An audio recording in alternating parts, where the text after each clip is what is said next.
Bonjour, bienvenue au Trio économique. Aujourd'hui, il y a beaucoup de statistiques qui nous permettent d'être optimistes avec le monde grâce au libéralisme, grâce au capitalisme. Mais malheureusement, nos journalistes nous en font jamais part. Aujourd'hui, avec notre ami Chauve, nous allons en discuter sérieusement et vous montrer qu'il est important d'être optimiste dans la vie. Je trouvais que c'était C'est le Trio économique version club optimiste aujourd'hui. C'était ben trop bien parti. Hey, j'étais là comme, hey, check-moi ça, la discipline chez Yann. Moi, je t'écoutais parler, j'étais là. Genre, c'est quand est-ce que le jab s'en vient? Non, mais il y a eu 20 secondes sans insulte à quiconque. C'est pas une insulte, c'est chose pour vrai. Après ça, il y a eu journaliste, puis après ça, il y a une référence à ma capillosité. Ouais, mais il n'y a aucune insulte là. Tout le monde le voit que t'as pas de cheveux sur la tête, là.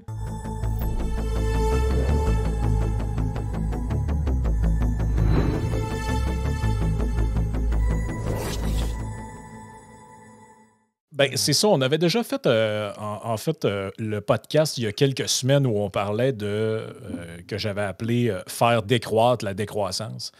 Ouais. Sous lequel podcast sous lequel quelqu'un a laissé un commentaire disant que l'étude que tu avais produite avait été payée par les frères Koch. Hey, arrête, faut le lire le commentaire. Ah ouais, lis le commentaire parce que ça vaut quand même la peine, là, je trouve. Là, vous donner dépêche de le trouver. Mais écoute, on est en train de briser la loi.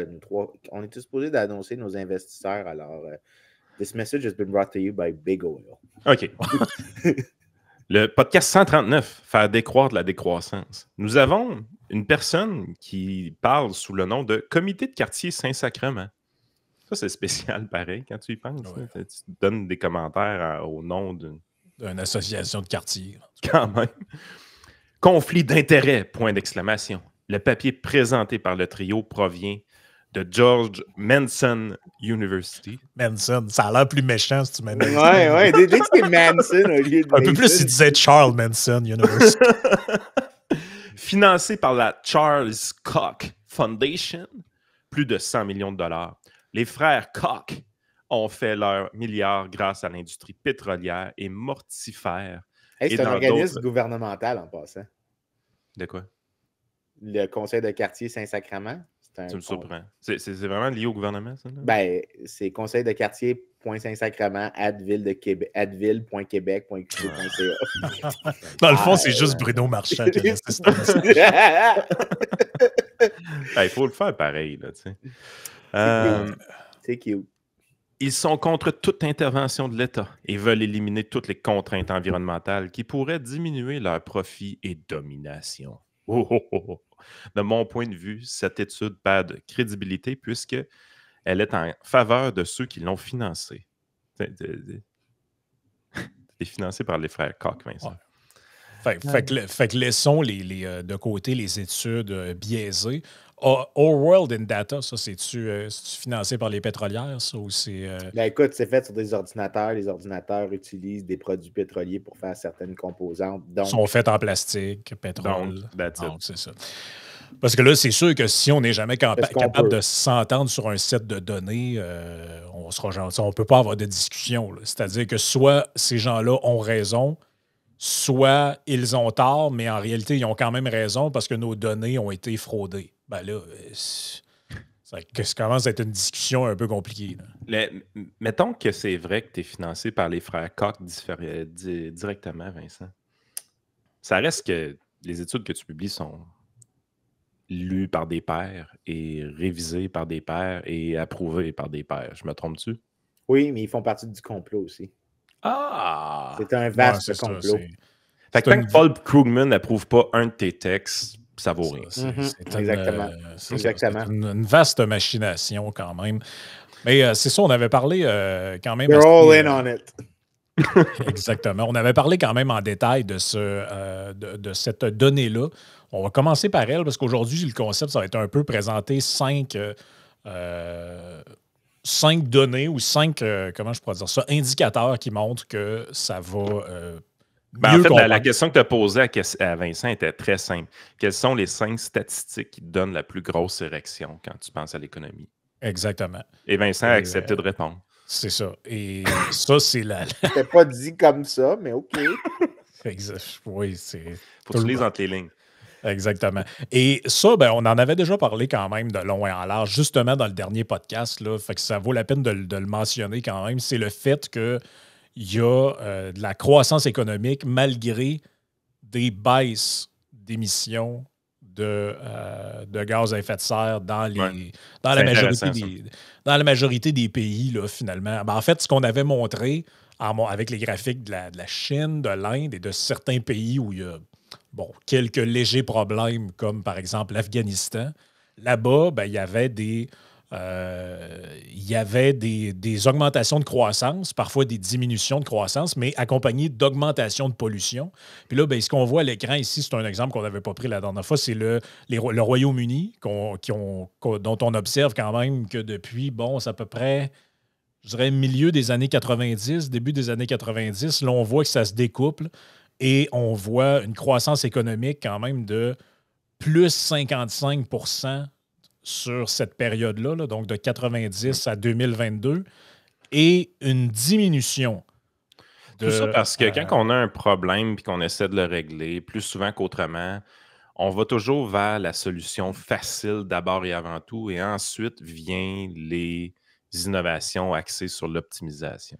Donc, dans les données, ce qu'on voit, c'est sur la même période, 55 % d'augmentation de croissance de PIB par capita et 55 % de diminution d'émissions par capita. C'est pas ça qui est souhaitable comme résultat, d'ailleurs? C'est ce que j'avais cru comprendre. OK. Oui, mais ici, il pourrait te répondre. Moi, je trouve que c'est super pertinent de regarder les émissions per capita parce que ce que tu obtiens, c'est l'idée que, en fait, on pollue de moins en moins par personne. Donc, chaque personne génère un effet de plus en plus petit étant donné qu'il est riche.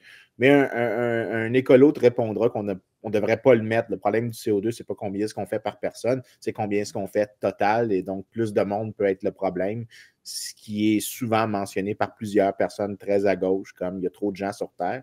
Mais si tu descends plus bas, Frank, il y en a où est-ce que... Ils vont faire souvent l'argument contraire aussi, en fait. C'est qu'ils vont comparer un minuscule pays avec plus ou moins de transport, puis là, ils vont dire, ouais, mais le Canada, c'est bien beau que la Chine pollue énormément, mais par capita, c'est beaucoup moins qu'au Canada.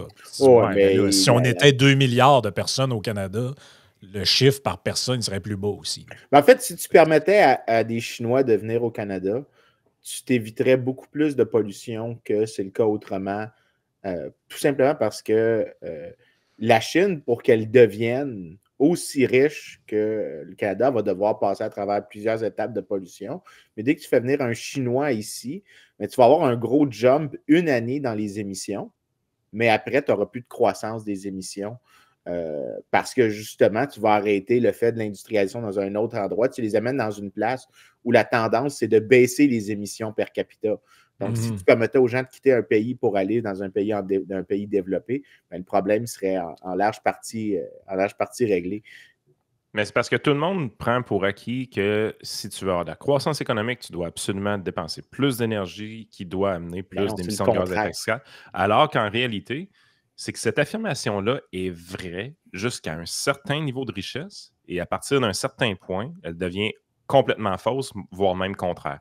Une augmentation de la richesse amène une diminution des émissions de gaz à effet de serre que tu vas obtenir. Mais c'est parce qu'à un moment donné, on dirait que personne ajuste son scheme mental dans l'analyse de tout ça. Tout le monde prend pour acquis que s'il y a plus de croissance économique, on va polluer plus, alors que ce n'est pas vrai. Il y a un point d'inflexion où est-ce que la tangente se renverse complètement. Exactement. C'est pour ça que dans les graphiques, là, il y en avait un autre, Frank, si tu reviens un peu en arrière. Si tu descends plus bas dans la liste de tous les graphiques, donc dans la page initiale, il y en avait un où je voulais juste montrer celui-là parce que quand on voit différents pays, on voit que c'est comme tu dis souvent, c'est toute chose étant égale par ailleurs. Là. Évidemment que si tu regardes au UK, il a l'air d'avoir quasiment une corrélation parfaite, là, plus 55, moins 55. Mais là, mettons, tu vas aux États-Unis, c'est presque plus 60, moins 27,5. Fait que ça le dépend. 60, c'est le PIB per capita, puis le 27,5, c'est les réductions. Exact. Donc, tout ça dépend de quel type d'activité économique il y a, quel type de technologies sont utilisées, d'énergie, etc. Mais quand même, la tendance globale est partagée dans les pays industrialisés. Ils l'ont juste pas toutes amorcé au même moment. Tu vois que la Finlande, même début des années 2000, il y avait quand même encore de l'augmentation de pollution malgré de la croissance, probablement due au pétrole. En fait, très, très probablement dû. Je pense pas que la Finlande a tant de pétrole que ça. Non, c'est la Norvège. Ouais, la Norvège, mais la Finlande, ils n'ont pas. Bref, en tout cas, il y a un autre. Ils ont une grosse industrie minière. Oui, c'est probablement plus les mines. Je me suis mélangé avec la Norvège, mais effectivement, si on revient un petit peu plus haut dans le graphique, je vais juste quitter ça ici. Donc, plus bas, bon, je descends. C'est lui ici. Ça, c'est les émissions. Je pensais que c'était celui par total. Mais en gros, là, il y a un graphique ici où ils mettent tous les pays qui ont réussi à augmenter leur PIB et à réduire les émissions par personne. Et c'est tous des pays riches. C'est tous des pays plus riches que la moyenne. L'autre chose qu'il faut souligner, c'est que c'est vrai aussi pour les émissions totales. Les émissions totales dans les pays développés sont soit stables, ce qui est le cas par exemple au Canada. Il y a une petite baisse au Canada depuis les années 90, ou bien elles sont en diminution constante. Merci Justin. Fait que, c'est pas tant ça parce que ce qui compte beaucoup plus, il y a deux choses qui comptent beaucoup dans ça. C'est c'est qu'on change d'industrie. Donc, au fur et à mesure qu'on se développe, au lieu de faire de la fabrication puis de l'extraction des ressources naturelles, on se déplace vers les services consomment moins d'énergie. Il faut avouer que notre fabrication se déplace dans les pays qui c'est plus difficile de ce côté-là également. Exactement, mais en même temps, il y a aussi le fait que les nouvelles technologies arrivent qui consomment de moins en moins d'énergie. Ce qu'il faut comprendre, ça, c'est des choses que peu de gens soulignent, c'est que la quantité d'énergie qu'on a besoin pour générer $1 de PIB aujourd'hui, elle est ridiculement petite. Il y a 30 ans. On est de plus en plus efficace.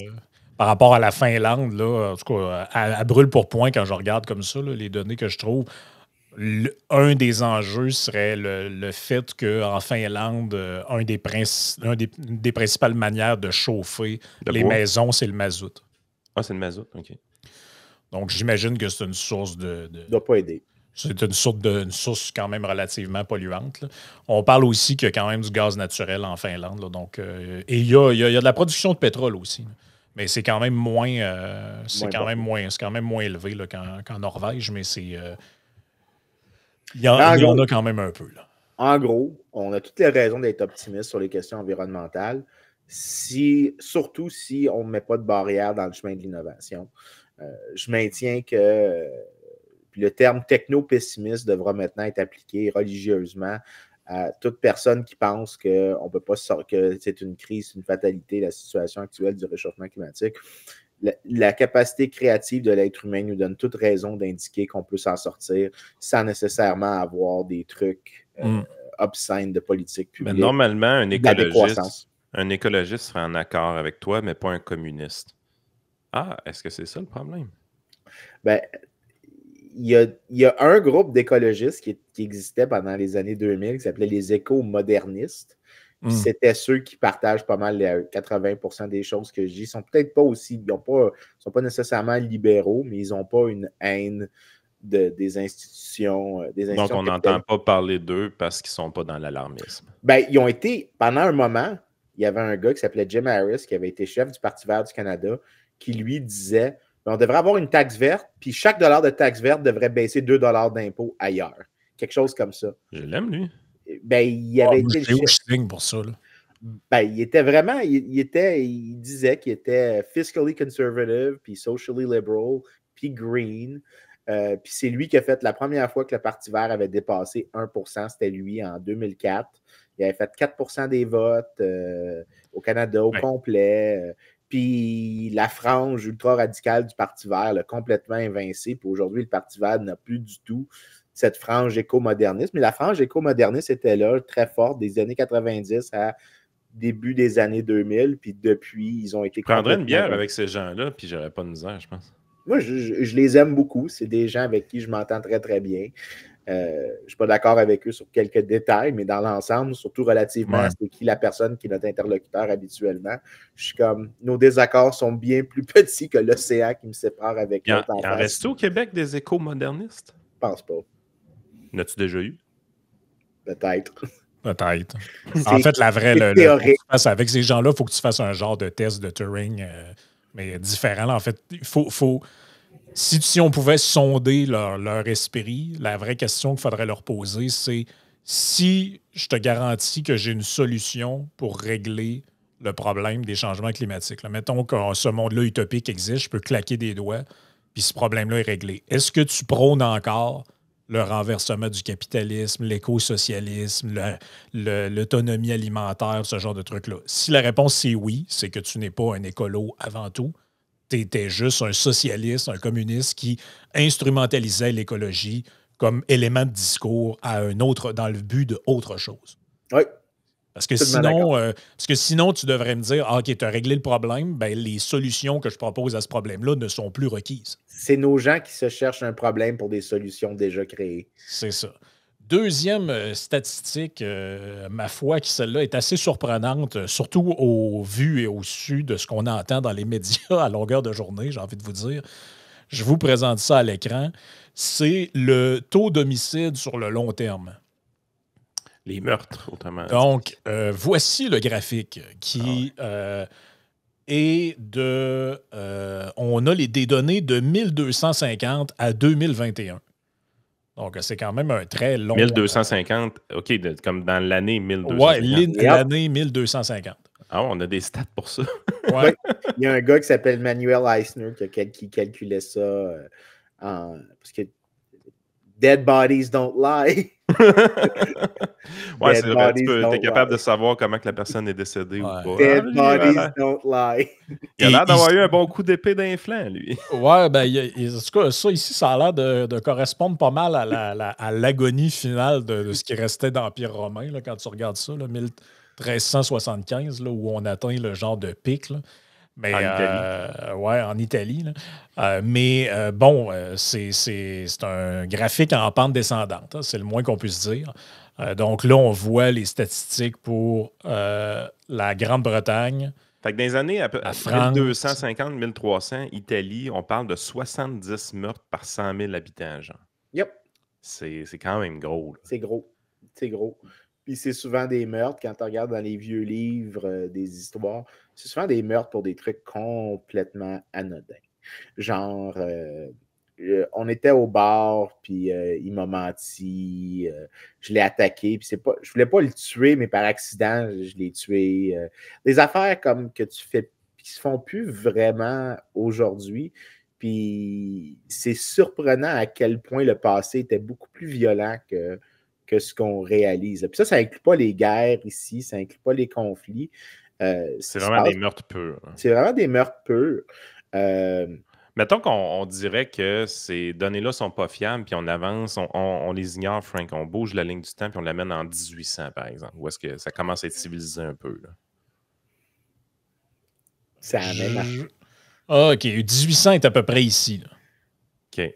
18 gars, ben, c'est dur de bouger dedans, là, puis ça bouge par coup de 50 ans. Là. Un petit peu. Je vais t'amener ça à... OK. 1825. OK. OK. Là, on est en 1825. On a en Espagne 8,3 homicides par 100 000 habitants. Italie, 7. Irlande, 1,7. C'est pas mal. Le reste, c'est en bas de 2. Là. 1,4, 1,7, tout ça. 2 meurtres par 100 000 habitants. Ça veut dire que pour la région de Québec, ce serait l'équivalent d'avoir à peu près 12 à 15 meurtres par année environ. À peu près. À peu près. Et là, bon, ça descend. Si on va, mettons, aujourd'hui, tu vois, regarde, en 2020, la plupart des pays, sauf la Suède, des données que j'ai, en tout cas, là, sont en bas de 1. La Suède est au top de ces pays-là. C'est quand même curieux. Oui, la Suède est un pays plus violent que ce qu'on pense. Ça, c'est des Vikings aussi. Là, Belgique, 0,7. L'Italie, tu sais, je veux juste dire, l'Italie est à 0,3, ils ont déjà été à 70. Ben, le point, c'est que le passé était beaucoup plus violent que ce qu'on réalise, mais une des raisons qu'il l'était plus, c'est parce qu'on est plus pauvre. Quand on est plus pauvre, le coût d'opportunité de la violence est beaucoup plus bas. Donc, c'est plus facile. Donc, tu as moins à perdre si tu te fais coincer ou si tu vas en prison ou si tu subis des pénalités. Aujourd'hui, le coût d'opportunité de commettre un crime est gigantesque, juste simplement parce qu'on est plus riche. Ben, si tu commets un crime pour te nourrir, mettons, puis ça finit mal, puis tu finis par tuer quelqu'un en faisant ton crime, ben, ça a plus de chances d'arriver quand tu creves de faim que quand tu manges comme faux 3 repas par jour. Oui, mais je te dirais que c'est une des parties, mais l'autre aussi, c'est que le crime est un comportement très rationnel. Les gens. T'as peu, là. Va falloir que tu l'expliques, celle-là. Ben, les gens, il y a un calcul. Quand Gary Becker, qui était un des Nobel qu'on a parlé déjà dans le show, un des aspects qu'il a gagné son Nobel pour, c'est qu'il a fait de l'analyse économique du crime. Et on réalise souvent que les criminels répondent comme n'importe qui d'autre aux incitations, même les meurtres. Il y a une élasticité relativement au prix. Les gens commettent moins de meurtres s'ils ont plus de chances de se retrouver en prison, s'il y a plus de police, parce que le risque de se faire pogner, le coût, donc, est plus élevé. D'où l'intérêt d'avoir des peines élevées, qui est de faire augmenter le prix de commettre l'acte criminel. Ben, la question, c'est quoi les élasticités des différentes choses? C'est possible que.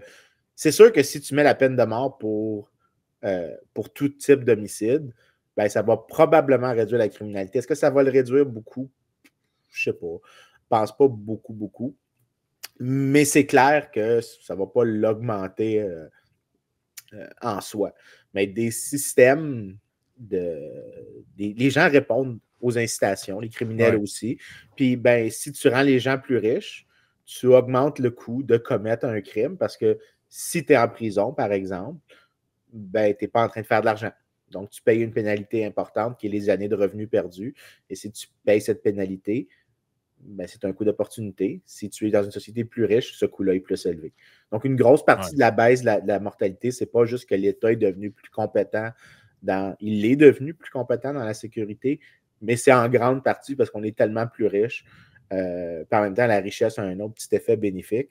Elle nous civilise. Psychologique. Elle nous civilise. Le commerce, il y a une thèse, c'est Montesquieu, il parle de ça, c'est le doux commerce.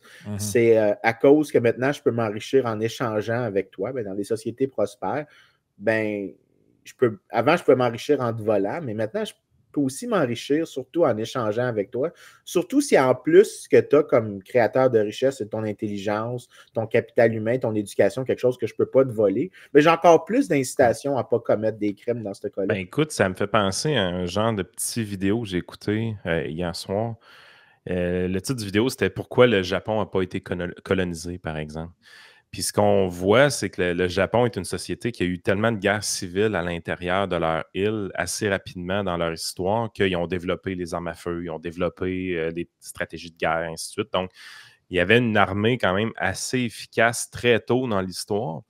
Et que quand les colonisateurs européens se sont approchés du Japon, se sont rendus compte assez vite qu'au lieu de leur faire la guerre, c'était peut-être juste intéressant de trader avec eux autres à la place. Puis ça les a découragés très rapidement d'essayer de coloniser le Japon. Donc, le coût était élevé à cause d'une armée quand même qui était rodée un petit peu.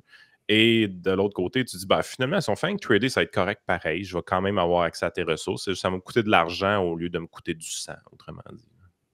Oui. Non, c'est clair. Le fait que c'était une île n'a pas dû aider non plus. Ben, non, tu les aider, mais. Les colonies à base étaient beaucoup des îles autour de l'Afrique. Souvent des petites îles. Oui, exact. Ouais, le Japon était dur à mettre en soumission, mais était aussi à l'autre bout du monde de la perspective des. Si c'est devenu une colonie, c'était la colonie la plus éloignée. Mais ça revient quand même à l'idée quand même du concept de paix capitaliste. C'est que plus tu as un setup dans lequel les gens ont des incitations de s'enrichir davantage via l'échange que via la violence, ben ils vont ils vont y aller vers la non-violence. Et le capitalisme est très, très bon pour justement décourager la violence. Peace is good for profits. C'est une des raisons pourquoi il n'y a presque plus de colonialisme de nos jours aussi.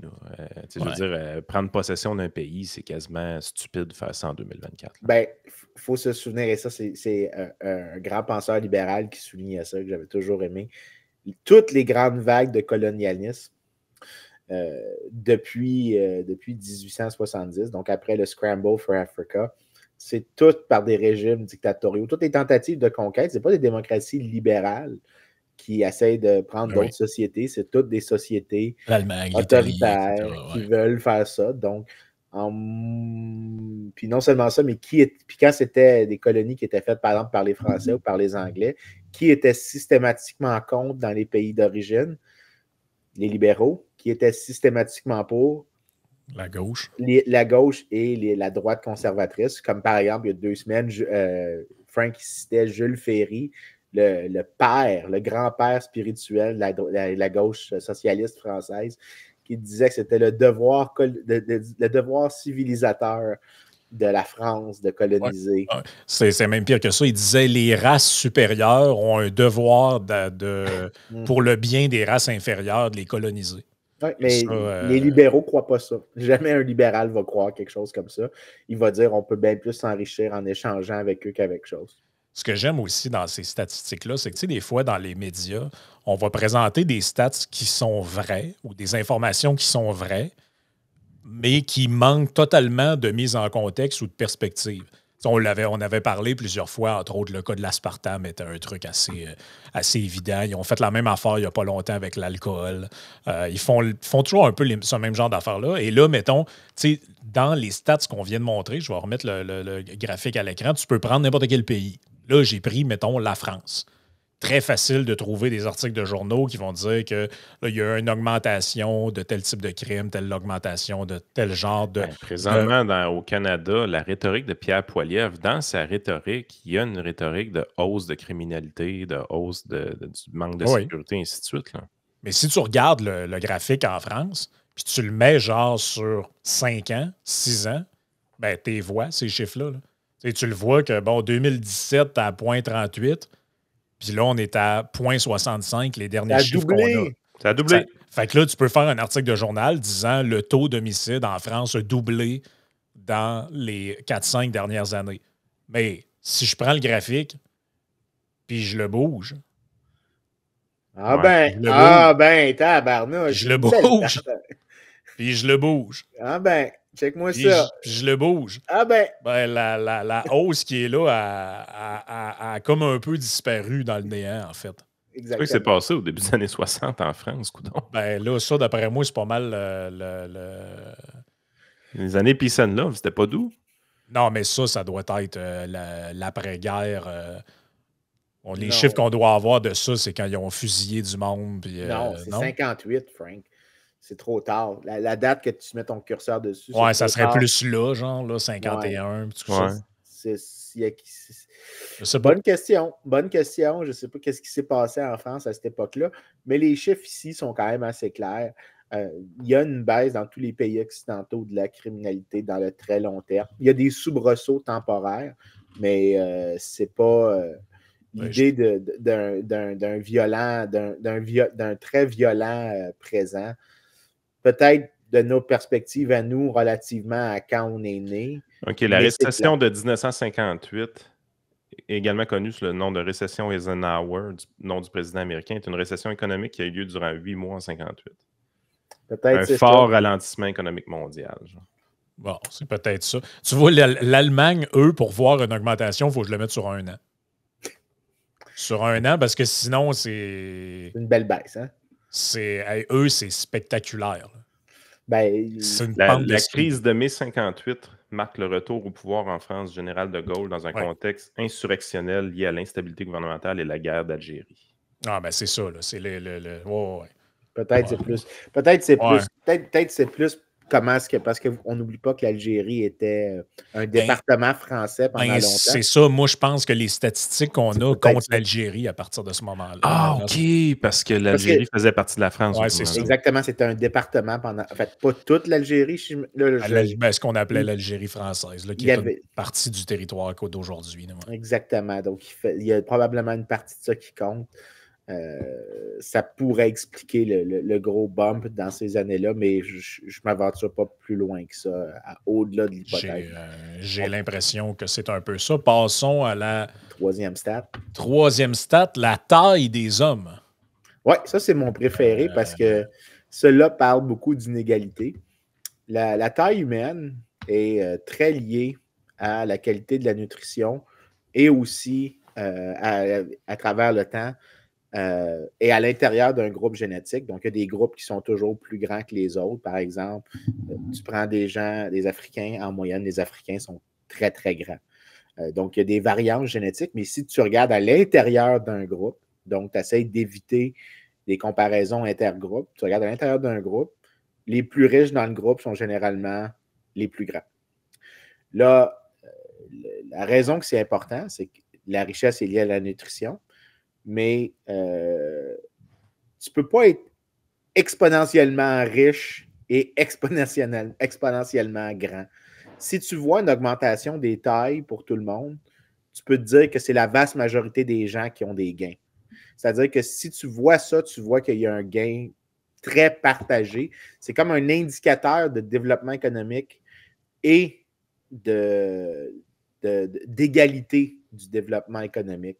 Donc, c'est un bon indicateur dans cette mesure-là.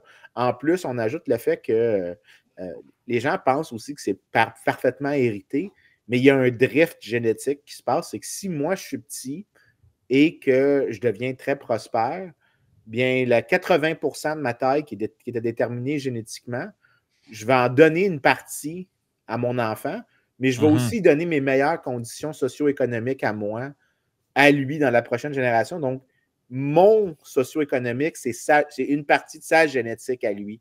Et ça continue de se transmettre comme ça. Donc, tu peux avoir... Il y a un lag, autrement dit. Il y a un lag, mais tu peux avoir une amélioration génétique, si tu veux, en termes de taille humaine. Puis la taille humaine, c'est important, pas juste pour ça, mais à cause de la nutrition, mais aussi à cause que c'est lié à des indicateurs de longévité de vie. Donc, les gens qui sont exceptionnellement petits ou exceptionnellement grands, vont avoir des risques de mortalité à n'importe quel âge qui sont plus élevés que les gens qui sont juste grands. Donc, des trois ici, je vais probablement, toutes choses étant égales par ailleurs, vivre le moins longtemps de nous trois. Frank va probablement vivre le plus longtemps avec probablement égalité avec Anne parce que les deux, vous êtes à peu près aussi grands. Là, si je me souviens. Quelques centimètres de différence. Bon, ben, des gens autour de 6 pieds à peu près, quand on regarde ce qu'on appelle des courbes de Waller, c'est ceux qui ont la plus faible mortalité relative de tous les groupes. Donc, être d'une certaine taille, c'est bon pour la santé. Être très petit, c'est pas particulièrement bon. C'est un super indicateur du développement. Puis quand tu regardes, il n'y a aucun pays sur Terre, c'est ça le bout qui est hot, le graphe que je montre à la fin, c'est que tu prends les gens qui sont nés en 1896 puis 1996, tu regardes sur un siècle, dans tous les pays, les gens sont devenus plus grands. C'est presque, faisons un chiffron, là, c'est 10 cm en moyenne de plus sur 100 ans. 3 pouces. C'est gros 3 pouces. Puis tu sais, on a tout un peu vécu cette... rappelons qu'on veut virer fou. Tu sais, les gens sont là, ben là, 3 pouces, c'est pas tant que ça. Mais t'as peu, c'est en moyenne. Ouais, c'est en moyenne. Vous avez 1 degré de différence sur les températures moyennes sur la planète. Aussi, tout le monde veut virer fou. Vous avez 1 ou 2 centimètres de plus dans le niveau des océans, puis tout le monde veut se tirer en bas de la banquise. Tu sais, à un moment donné, faire bouger des moyennes, c'est extrêmement difficile. Fait que bouger une moyenne de 3 pouces, là, c'est majeur, pareil. Et puis ça, là, c'est quelque chose qui se voit même... maison. Vieille maison. Oui, au Québec, tu peux le voir visuellement. Là. Ailleurs, je n'ai pas visité. Moi, je me rappellerai toujours la visite de la seigneurie de Saint-Roch-des-Aulnay quand j'étais jeune, au secondaire, j'étais allé là. J'allais visiter ça, puis tu rentres dans la maison, puis je me pétais la tête partout. Je capotais, là. J'étais là, voyons, qu'est-ce que c'est ça, man? Les maisons étaient donc bien petites, mais genre petites en termes de hauteur. Plafond de 8 pieds, là, ça n'existait pas dans les années 1900. Nope. Ben, la grandeur un autre indice. Cette information-là, on ne l'a peut-être pas, là, mais la grandeur des pieds aussi. Là. Ça, c'est une stat qui est un peu similaire. Là. Mais quand tu vois, mettons, qu'il n'y a pas si longtemps que ça, c'était. Je sais pas si c'est mon père qui me disait ça, là, mais quand mon père était adolescent, il avait dû se faire sur mesure des chaussures de taille 11. Là. Parce que ça n'existait pas. Aujourd'hui, tu peux trouver du 13-14. Quand j'étais jeune, moi, j'ai du 13 comme chaussure. Puis quand ma mère magasinait des chaussures pour moi, adolescent, on rentrait dans le magasin, on allait voir la vendeuse, elle dit qu'est-ce que tu as dans le 13? Il y en avait une. Il y en avait une ou deux si j'étais chanceux, puis je choisissais entre les deux. Il n'y avait pas Amazon à cette époque-là. Fait que là, j'avais tout le temps des petites chaussures lettres, on va se le dire. Ça faisait dur, mon affaire. Mais tu sais, je regarde mon fils aujourd'hui, qui est rendu dans ces tailles-là, 12-13. Écoute, c'est même plus une question qu'on pose. Là. Il commence par choisir sa chaussure, puis après ça, ben. Mais je m'informe un peu au vendeur, puis s'il pogne du 14 ou du 15, ça va être un autre game. Là, il va commencer à avoir de la misère, puis il va être obligé d'acheter sur Internet carrément. Ouais. Mais tu sais, c'est assez spectaculaire de ce côté-là. Puis quand je regarde en moyenne, tu sais, je coach une équipe de baseball, tout ça. Il y a un kid dans l'équipe, il me fait rire. Il est tout le temps en train d'oublier ses spikes à tout bout de champ. Fait que c'est rendu, je connais la grandeur de pied de tout le monde dans l'équipe. Puis en moyenne, tout le monde a du 10 à peu près dans l'équipe de baseball. C'était pas ça, là, 20 ans. Là. Les hommes étaient plus autour de 8 ou 9 comme grandeur. Là. Je ne sais pas s'il y a une raison pour laquelle, quand tu regardes ceux qui sont en haut du classement, c'est souvent des pays nordiques. Là. Oui, ben les gens des pays nordiques, tu peux remonter au Moyen-Âge, ils étaient déjà plus grands que. Peut-être le mécanisme de sélection survivre à l'hiver. Il faut que tu aies une constitution. Il y a probablement robuste. Ça aussi, mais des fois, ça peut être juste. Au Canada, c'est très élevé. Là. Au Canada, on est vraiment grand. Là. On est dans le haut, très, très haut. Là. C'est grandeur moyenne, il y a 100 ans, 170 cm. C'est déjà beaucoup. Là. Oui, puis je t'ajouterais que c'est les Canadiens. Parmi les Canadiens, les Québécois étaient toujours les plus courts. Mais dans le monde, on était crissement grands. Donc, tu sais, quand Yann il mentionne les choses, tout ce qu'il a dit pour la seigneurie de Saint-Roch-des-Aulnay, ben, à cette époque-là, c'était le seigneur. Okay, donc, il n'était pas pauvre. Et deux, c'était les plus petits des grands. Donc, pour te donner une idée, que si tu regardes dans d'autres sociétés, comme par exemple juste nos plus proches cousins, les Français étaient beaucoup plus courts que les Québécois, de plusieurs centimètres. Puis quand tu compares aux régions duquel les Québécois venaient en France, c'était encore plus court. Donc, on était généralement. Parce que physiquement, les gens qui quittaient avaient une nature plus grande parce qu'il fallait être fait fort pour aller défricher les terres. Non. C'est que le Nouveau Monde, à l'époque, c'était le best poor man's country. Tu avais des salaires plus élevés, mais tu avais surtout des salaires plus élevés pour tout ce qui était les biens de base. Donc, assurer ta nutrition élémentaire était beaucoup plus facile. Et le Québec a été longtemps, puis moi, j'ai même un article scientifique sur ça. Le Québec était 20 à 30% plus riche que la France. Oui. Ça, je me rappelle qu'on avait parlé de ça dans un épisode sur les cantons. Les Québécois ont été longtemps des gens. On a toujours été le pauvre des riches. OK? Globalement, on a toujours été dans le top 10%, mais jamais dans le top 1, mais toujours dans le top 10. Fait que mais le bas du top 10. Ça a toujours une société assez prospère. Mais le truc des tailles, là, je veux vraiment le réitérer, c'est l'indicateur que quand tu le vois grimper, là, c'est un signe incontestable d'amélioration du niveau de vie parce que ça reflète de la meilleure nutrition, ça reflète une baisse de la mortalité, ça reflète une montée de l'espérance de vie. Si tu regardes la distribution, donc est-ce que les gens sont plus inégaux dans les tailles? Donc, est-ce que la distribution s'est recentrée autour de la moyenne en même temps que la moyenne a augmenté? Bien là, ça veut dire que les plus pauvres ont vraiment bénéficié de ça.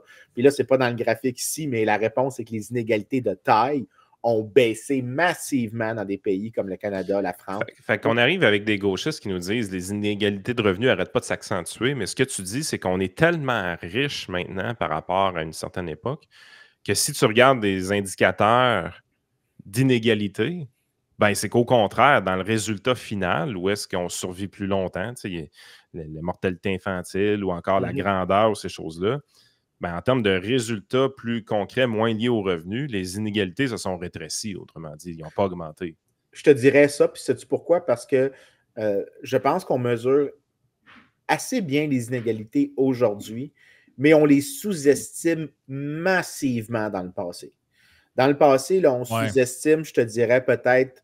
Puis là, le livre que je suis en train de faire, j'ai une commission pour le faire à l'automne. C'est un livre académique, donc il va commencer académique, puis après ça, on verra qu'est-ce que je fais avec.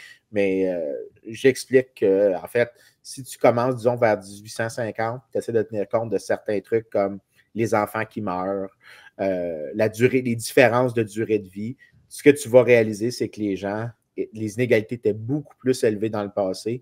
Et donc, ce qu'on voit aujourd'hui est plus proche de la réalité. Mais la baisse, il y a probablement une baisse sur l'entièreté du 20e siècle dans les inégalités de bien-être des gens qu'on sous-estime de beaucoup. Puis la taille humaine est, je pense, un des bons microcosmes de ça parce que ça parle vraiment du bien-être des gens au plus bas de l'échelle. Et quand tu les vois s'améliorer, tu as une multitude d'informations. Tu ne peux pas savoir exactement le chiffre de tout, mais c'est exactement la direction que ça doit avoir sur tous ces indicateurs-là. Ben, quand tu vois là, des statistiques sur différentes peuplades, là, ou des communautés isolées, là, comme les Papous, les Pygmées, tout ça, c'est pas pour rien qu'ils sont tous minuscules. Là. Et je regardais ça, puis je me souvenais un peu du chiffre, là, mais la taille moyenne d'une femme pygmée, c'est 145 cm. C'est pas grand, là, 145 cm. C'est vraiment pas grand. Là. C'est aussi grand que la pertinence des propos d'Olivier Niquet. 41 minutes, 19, c'était pas encore arrivé. Non, c'est arrivé. Mais c'est ça, on peut présumer qu'il doit avoir il doit avoir des facteurs géographiques et environnementaux à tout ça. Là. Comme j'avais vu des stats cette année qui montraient que les gens, les insulaires sont en général plus gros que les continentaux. Puis il y en a qui expliquaient ça, entre autres, parce que à l'époque où ça a été les premiers... à l'époque où on faisait les humains plus primitifs faisaient de l'exploration pour aller sur des îles, ben ceux qui étaient plus frêles, ils mouraient pendant le trajet. Là. Fait que, à un moment donné, tu as comme une sélection de gens plus gras qui pour réussir la traversée, il fallait que tu sois plus en chair. Oui, puis tu as aussi que quand les premiers groupes arrivent, généralement, il n'y a pas un grand groupe, donc il y a un certain degré de co-mariage, donc une caractéristique initiale peut être amplifiée. C'est par exemple, I'm not ripping on le Saguenay for no reason, la fibrose kystique est très élevée exceptionnellement au Saguenay, au Québec. C'est pas parce que les Saguenayens se sont déplacés là et ils en avaient plus, c'est qu'ils en avaient plus que les gens, mais qu'initialement, l'isolation de la communauté, qui était le cas pendant les premières 30-40 années de la colonisation du Saguenay puis du lac, ben, la caractéristique s'est multipliée et donc tu as une prépondérance plus élevée de ça. Ouais. C'est ce qu'on appelle des effets fondateurs de bourgades isolées. Ben, si tu as un groupe de gens qui ont sélectionné sur certaines caractéristiques, ça va persister après un temps. Mais quand les échanges apparaissent, quand tu brises l'isolation, ben là, ces caractéristiques-là commencent à se dissoudre. Donc là, tu les vois se rattraper, les santé s'améliorent. La consanguinité, on a tout le temps ri de ça un peu, puis on s'en sert, mais la raison pourquoi c'est pas souhaitable de procréer avec quelqu'un de très proche au niveau de tes chromosomes, c'est qu'il y a beaucoup de maladies qui sont liées de manière héréditaire à des gènes récessifs. Fait que le seul moyen de laisser ces gènes-là se poursuivre un peu dans le temps, c'est qu'ils se matchent entre eux autres, autrement dit. Tandis que plus tu changes, plus ton partenaire est éloigné génétiquement de toi, ben plus le gène récessif finit par disparaître. Oui, puis étrangement, puis là, c'est avec les échanges, justement, parce que tu permets aux gens d'échanger davantage, bien, ça vient avec plus de voyagements ou des nouvelles personnes qui se déplacent, des nouvelles opportunités, de la migration à l'intérieur même de la province. Et là, ce que tu vois, c'est justement l'élimination de certaines maladies qui ont des caractéristiques génétiques. Elles vont entrer en diminution. Et le processus, puis la chose que j'essaie de dire, c'est que le processus qui nous enrichit accidentellement gère certains problèmes qui sont liés avec ça. Et on va tous les voir, directement ou indirectement, dans la donnée qui est la taille humaine, parce que c'est un bon généralisateur de la direction des choses. Je ne dirais pas qu'à partir d'une taille de X centimètres, je sais c'est quoi le revenu par personne d'une société. Non. Mais je ne pas personnaliser le débat. Regardez, on vient de faire 15 minutes sur les tailles moyennes, puis j'ai même pas ri du fait que Vincent est un petit cul. Il ne faut pas personnaliser un débat. Il faut garder ça au niveau des idées. By the way, tu as dit fibrose kystique, mais c'est plus l'acidose lactique, ce qu'on communément appelé maladie de Charlevoix. C'est que là, il essaie de changer la place aussi. Non, mais c'est vrai que c'est là. C'est pas au Lac-Saint-Jean, c'est à Charlevoix. Ah. Je sais que pour toi qui viens de il y en a une aussi maladie qui est liée un peu justement à Pierre Lavoie, je pense. Mais c'est ça, c'est l'acidose lactique. Hein? OK. Mais c'est une prévalence qui est davantage élevée là-dedans. Mais tu vois, l'autre, la fibrose kystique, ça dit que c'est beaucoup en France. La prévalence serait de 5 000 à 6 000 cas en France et 70 000 dans le reste du monde. OK. Donc, c'est disproportionné en France. C'est disproportionné en France. Là, mon ancienne conjointe, elle, son frère, elle l'avait. Et elle venait du Saguenay. C'est elle qui m'avait dit qu'il y en avait plus au Saguenay. Ce serait logique qu'il y en ait plus au Saguenay si c'est un truc à la base qui est français. Qui est francophone. Oui, c'est ça. Ouais. Fait que ça me surprend pas. Là. Prochain. Quatrième stat. Je vais vous mettre ça à l'écran. Pendant que Frank pense à sa sœur. Exactement. On va le grossir. Cost of space launch to low Earth orbit. Donc, comment tu l'expliques, celui-là? Écoute, là, ce qui est trompeur ici, c'est que l'axe n'est pas un axe linéaire. C'est un axe logarithmique. C'est-à-dire que ce que tu vois ici, c'est que, disons, dans les années 60, envoyer 1 kg dans l'espace en dollars ajustés pour l'inflation, c'est à peu près 100 000 $. Aujourd'hui, tu es entre 2 000 et 10 000 $. Ça veut dire que... Aïe, ça a chopé de 98 %. Puis, quand je dis que je suis techno-optimiste, que je suis vraiment convaincu des capacités de l'être humain de faire des améliorations phénoménales, ça, c'est ce graphique-là. Ça, c'est des gains de productivité gigantesques. Puis, il y a un article qui ne met pas ça dans un beau graphique comme ça. Ça, c'est sans oublier que les launchers de l'époque ils disparaissaient dans l'atmosphère. Autrement dit, on les laissait en débris atmosphériques. Tandis que maintenant, c'est les Falcon 9, je pense, qui réatterrissent carrément au sol. Oui, c'est fou pareil, là. Puis ça, de notre perspective, on va dire, regarde, ça n'a pas changé tant que ça dans les dernières 5 ans. Oui, mais je veux juste te dire que dans le spectre de l'histoire, commencer à aller dans l'espace et de pouvoir envoyer des satellites qui augmentent tellement de nos capacités. Puis en fait, je te dirais qu'un monde avec des satellites, c'est un monde qui pollue beaucoup moins, par exemple, parce que tu es mieux capable de coordonner l'allocation de certaines ressources. La journée que l'entièreté du réseau Internet est par satellite, imagine tous les pylônes qu'on peut enlever d'un bord et de l'autre. Exactement. C'est toutes des affaires que des esprits comme des gens avec qui je discute de l'IRIS 48 minutes sur des émissions de radio qui ne sont pas capables de noter, qui sont dit la technologie, ça ne peut pas être notre seule clé de solution. Effectivement, mais vous sous-estimez la capacité de la technologie, justement, à régler des problèmes subtilement, sans même que ça soit l'intention perpétrée de la personne qui fait l'innovation. C'est ça. Puis ça, tu vois, d'autres choses que je me rendais compte, c'est que dans la capacité d'innovation technologique des humains, puis je pense que les satellites en étaient une bonne explication, c'est que au début, quand on s'est rendu compte qu'on pouvait faire orbiter des choses autour de la Terre puis que ces trucs-là pouvaient nous être utiles pour divers moyens de communication, peu importe à quoi on s'en servirait, on se cassait pas le bicycle. On prenait un gros rocket, remplissait ça de gaz, crissait le feu, envoyait ça en haut, puis éventuellement, ça... Mais tu sais, c'est qui faisait ça beaucoup? C'était les NASA. gouvernements. C'est les gouvernements. Mais tu sais, on se foutait éperdument d'aller polluer les orbites autour de la Terre. À un moment donné, on s'est rendu compte que c'était cave, là, de se dire qu'à un moment donné, s'il y a trop de déchets, là, ça va créer vraiment des problèmes. Ça va comme à quelques dizaines de milliers de kilomètres/heure en haut. Oui, ça fait une collision avec un satellite, ça fait des dommages. Fait que c'était pas super intelligent. Puis là, on s'est mis à réfléchir à des solutions pour régler ces problèmes-là. Puis on a réglé ces problèmes-là tout en augmentant l'efficacité des rockets qui servaient à envoyer. Écoute, je pense que SpaceX, il y a vraiment pas longtemps, ils ont comme envoyé 21 satellites de Starlink en dedans de 3 jours. Ah ouais, c'est fou. C'est boum, boum, boum, boum, boum, boum. Tu sais, au tournoi de baseball de mes gars en Floride, pendant le mois de mars, on était à côté de la station, ben pas de la station, mais où est-ce que les rockets décollent. J'ai vu 3 lancements de fusées.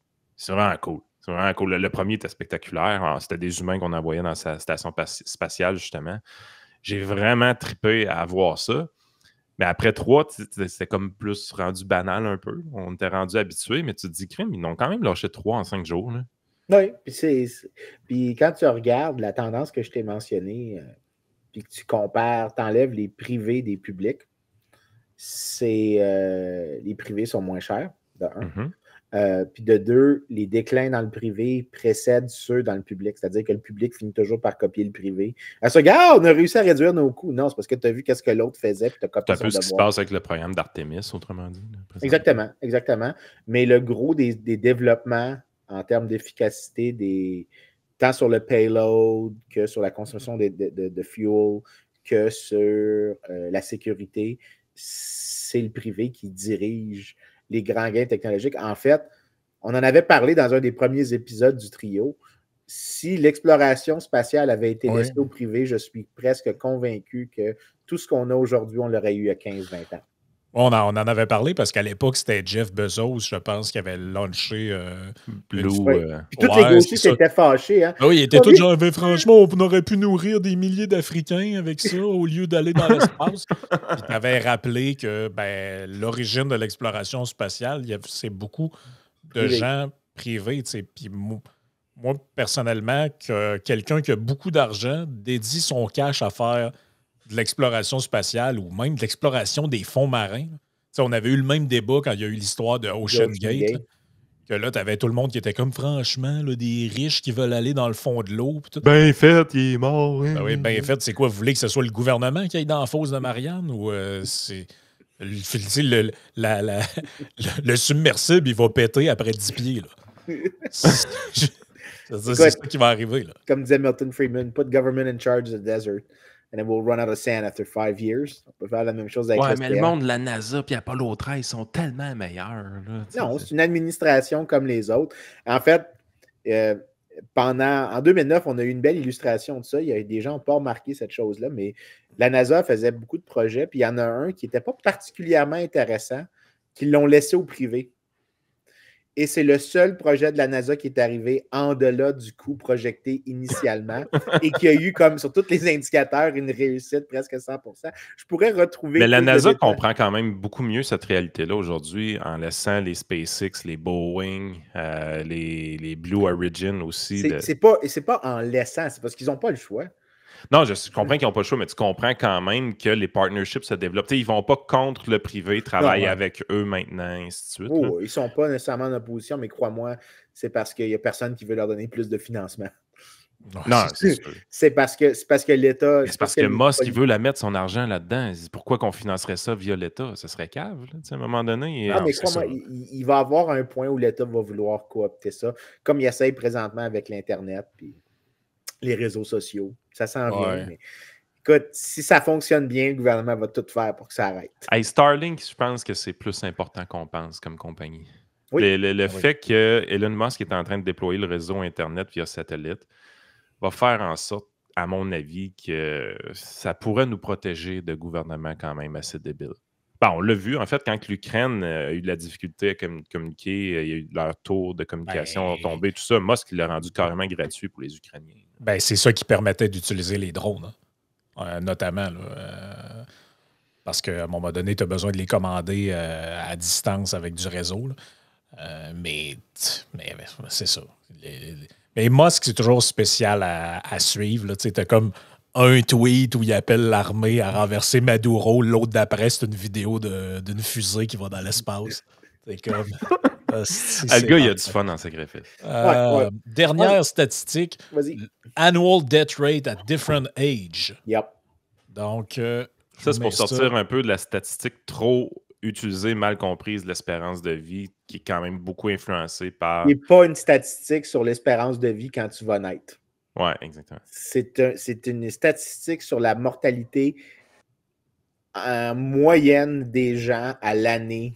Conditionnel au fait d'avoir atteint un certain âge. Exactement. Exactement. C'est pas...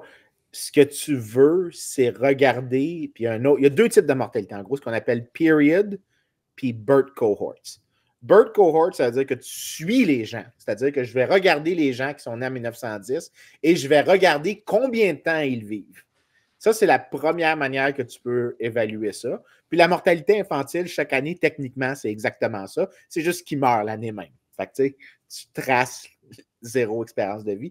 Puis period, c'est la chose qu'on vient de dire, c'est à travers le temps, chacune des populations que tu regardes, sans nécessairement dire est-ce que la personne qui est née en 1910 va vraiment vivre 50 ans. C'est plus, est-ce que la personne de 55 ans, c'est quoi sa probabilité de mourir dans l'année? Mais exactement. La personne de 55 ans est née techniquement à un âge différent à chaque année. Là. Exactement. Mais là, tu peux regarder justement, si tu prends le taux de mortalité des gens par groupe d'âge. Et ce que tu veux voir, c'est est-ce que si tu es à 65 ans, c'est quoi tes chances de. C'est quoi ton taux de mortalité? Fut une époque, c'était 1% environ pour un homme autour de 65 ans. Ta probabilité de décès.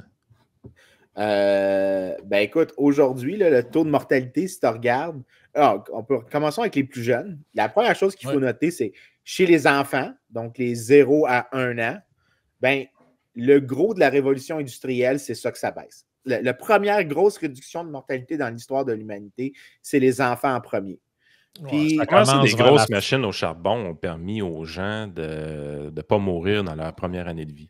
Ça améliore la qualité de l'eau, de 1. Tu as des meilleures installations de filtration. L'énergie que tu es capable de produire permet de la meilleure filtration de l'eau. Tu as aussi des meilleures installations pour le traitement de la nourriture et tu élimines donc, je ne sais pas c'est quoi en français les termes, mais waterborne. Non, mais waterborne puis foodborne. C'est-à-dire que les maladies qui se transportent via l'eau ou via la nourriture, tu élimines ces deux sources-là qui sont historiquement des très gros tueurs. Bien là, tu élimines ça. Puis là, quand tu regardes les 0 à 10 ans, bien, tu vois que la première grosse baisse de mortalité, c'est chez eux. Tu n'as pas beaucoup de baisse, par exemple, chez les 45, les 65, puis les 80 ans, jusqu'aux années 50. C'est à partir des années 50 que tu vois que... Tertiarisation de l'économie. Exactement. Donc, tu as des jobs qui sont... On a des emplois qui sont moins physiquement étreignants. On travaille dans les services. On a moins de mortalité au travail. On a moins de mortalité suite aux conséquences du travail. On a aussi des soins de santé qui deviennent beaucoup plus abordables relativement par unité de qualité qu'à n'importe quel temps dans l'histoire parce qu'on devient tellement riche que maintenant, en fait, ça devient intéressant. J'ai une stat dans un livre, pour le livre que j'écris, qui montrait qu'en 1910, les Américains dépensaient plus en funérailles qu'ils dépensaient en soins de santé. C'est pas une joke. Oh oui! En 1900, les Américains dépensaient plus sur des funérailles que sur des soins de santé. Et ils dépensaient encore plus sur l'assurance vie.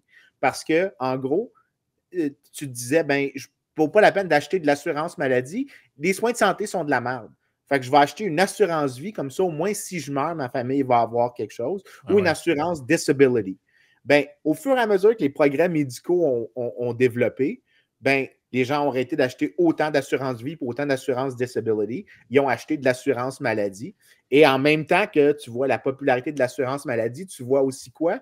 Les taux de mortalité chez les 45, 65 et 80 ans commencer à planter. Puis juste celui des 80 ans, là, juste pour Frank, quand il regarde celui en bas, le taux de mortalité chez les 80 ans, là, aujourd'hui, est à peu près la moitié qu'il était quand vos parents étaient nés, si on l'âge de nos parents à nous. Ben, c'est ça que je voulais dire. 1950, là, c'est hier. Là. Je veux dire, il y a très probablement quelqu'un en ce moment. Ben, il y a probablement quelqu'un en ce moment qui est né en 1950 ou même avant qui écoute. Là. Exactement. C'est possible. Là. Il vote probablement pour la CAQ. Ben là, peut-être non, pas il écoute le trio. Peut-être pas s'il écoute, là, mais regardez les chiffres là, chez les zéros, chez les enfants. Pas de comme ça dans notre histoire. Là. 1950, dans le monde, 159 décès par 1000 personnes. Chez les enfants. Chez les enfants, en 1950. On descend. Ça baisse. Et on arrive 2021, la dernière stat, on est à 29, faisons un chiffre rond. Ça, c'est dans le monde. Là. Ça, c'est dans le monde. Mais là, vous voyez, au Canada, c'est 4,2, en France, 3,6, Afrique du Sud, 27. Fait que là, on a quelques indicateurs. Chez les 10 ans... Va chez les 80, parce que tu vas avoir la même chose entre les deux. Fait que va chez les 80 direct, là. Puis mais c'est fou, là, quand tu compares. Mais fais juste checker les 10 ans, là. On est à 0,06 au Canada. Et là, tu me disais les 80. Donc, si on prend le même genre de statistiques, on est en 1950. 145. 145 morts pour 1000 habitants en 1950. Ça veut dire que tu avais 14 % de chance à peu près, si tu avais 80 ans, de mourir cette année-là. C'est ça que ça veut dire. Ouais. Aujourd'hui, 109. Aujourd'hui, 109, c'est l'Afrique du Sud. Fait que là, c'est 74. Okay. Fait que tu as 7 % de chance. La probabilité que tu meurs cette année, si tu as 80 ans, est la moitié de ce qu'elle était en 1950. Ouais, puis à mon avis, il y a du COVID là-dedans, là, parce que si tu regardes... Oui, tu as du pitch à la fin. Fait que prends l'année juste avant. Tu sais, mettons, je prends 2019. Plus que la moitié, moins. 2019, c'est 64, là, par rapport à 145. Hey, c'est malade, là. Oui. Puis... Ouais, mais ils vivent moins bien qu'avant.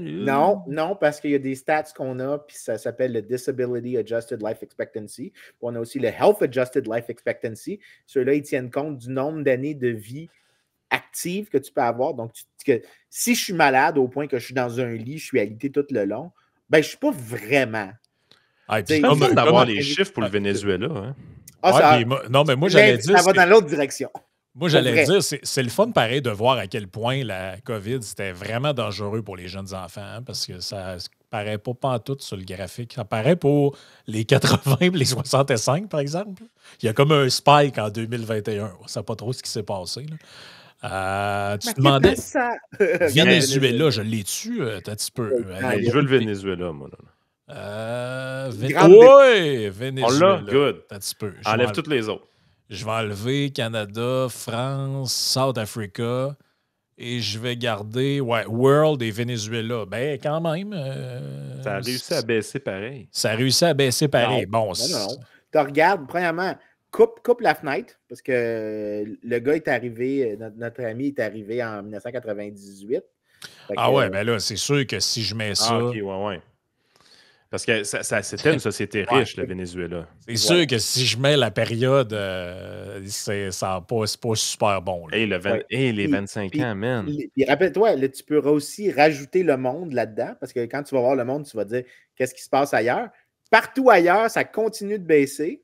Ouais. Alors, le meilleur indicateur ici, c'est la mortalité des enfants, des child, infant, donc 0 à 1 an. Celle-là, elle a flatliné, alors que dans le reste du monde, elle a baissé. Donc, mais moi, c'est le 25 ans qui m'impressionne. C'est qui fait la révolution? C'est qui a doublé? Ça a doublé dans cette période-là. Exactement. Fait que, on peut remercier. Vous voyez, ça, c'est le socialisme. Ça inverse les tendances. C'est assez fou, pareil. Comment tu fais pour penser que tu es une bonne personne en pensant que le socialisme va sauver le monde? Sérieusement, là. Ben non, sérieusement. Yann, c'était pas le vrai socialisme? Voyons, je suis sûr que c'est ça. Comité de quartier Saint-Sacrement, c'est ça qu'il va commenter en dessous. Moi, je vais vous proposer quelque chose. Il s'est pas rendu jusque-là dans la vidéo. Moi, je vais vous proposer quelque chose. Puis on fera ça pour... On pourra continuer. Le monde est donc bien de mauvaise foi. Moi, je veux qu'on réinvente le socialisme en plus. Moi, je décrète aujourd'hui que le socialisme, c'est la protection de la propriété privée, le libre-échange, un gouvernement limité qui se concentre sur ses actions, peu de réglementation, sound money, donc une politique monétaire, une banque centrale indépendante. C'est une théorie pour idiots. Mais maintenant, tu vois, j'ai redéfini socialisme. Et tu vois pourquoi Pourquoi est-ce que le Venezuela a échoué? Parce qu'il n'a pas fait du vrai socialisme. Exact. Non, mais Vincent, ça peut juste être une théorie digeste pour des imbéciles. Là. Je veux dire, sérieusement, là. En aucun cas, tu es capable d'avoir un exemple empirique qui montre que c'est une bonne chose. Puis il y a des imbéciles formés dans des universités qui pensent que c'est la meilleure invention depuis le pain tranché. Ouais, puis ça, n'oubliez pas que les stats qu'on vient de voir, c'est en assumant que les statistiques officielles fournies par le Venezuela ils n'ont pas été un peu dopés pour que ça paraisse mieux. Là. C'est une présomption quand même assez cowboy. J'ai fait des travaux sur Cuba, justement, sur ça. J'avais montré que le taux de mortalité infantile était 2 fois plus élevé qu'il l'était en réalité. Ben, c'est ça. Dans la partie Patreon, on va parler, parce que là, c'était les 5 indicateurs, mais il y en a un que lui est plus inquiétant et qui est plutôt négatif comme indicateur. On va en parler dans la partie Patreon, puis on va aussi prendre quelques questions du Q&A du dernier podcast qui sont restés en suspens. Donc, rappelez-vous de vous abonner. Exactement. Rappelez-vous de vous abonner pour avoir accès à tout ce stock-là bonus, chers auditeurs.